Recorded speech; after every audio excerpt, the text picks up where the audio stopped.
सभी दर्शकों को मेरा कोटि कोटि प्रणाम, नमस्कार।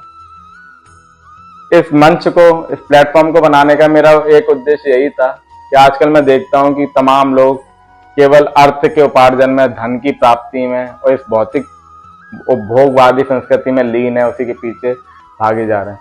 लेकिन वो सुख, वो शांति, वो संतृप्ति, वो संतोष उन्हें प्राप्त नहीं है, ना वो हो रहा उन्हें।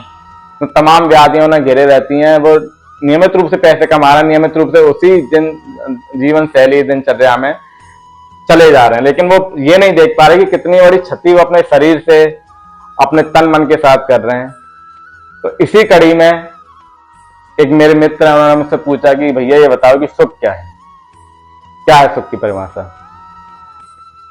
तो जो मैंने सुना है कि सुख तो परिभाषा बहुत व्यापक है। कोई भौतिकता, कोई वैभव, कोई अच्छे कपड़ों में सुखी हो जाता है, कोई धन का संग्रह करने में सुखी है, कोई नए नए गैजेट्स लेने में सुखी है, कोई नशा पान का आदी है। तो हमें केवल भौतिक सुख पे नहीं जाना, अपने आध्यात्म सुख, अपनी चेतना को कैसे जागृत करें, कैसे उस परमानंद को प्राप्त करें। तो मैंने उसे बताया कि हमारे यहाँ तो जो सुख बताए गए वो 7 प्रकार के बताए गए हैं। पहला सुख निरोगी काया, क्योंकि जब हमारा शरीर निरोग रहेगा, स्वस्थ रहेगा, तभी हम सारी चीजों का उपभोग कर पाएंगे। दूसरा सुख है पासो माया, माने धन। तीसरा सुख है कुलवंती नारी। चौथा सुख है पुत्रो आज्ञाकारी।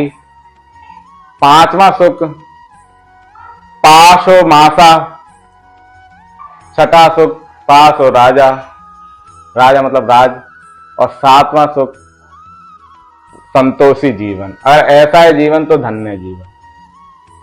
क्योंकि मैं खुद ब्रज क्षेत्र का रहने वाला हूं, हमारे यहाँ एक कहावत बड़ी प्रचलित है कि गोधन, गजधन, वाज धन और रतन धन खान, जब आवे संतोष धन, सब धन भैया धूरी समान।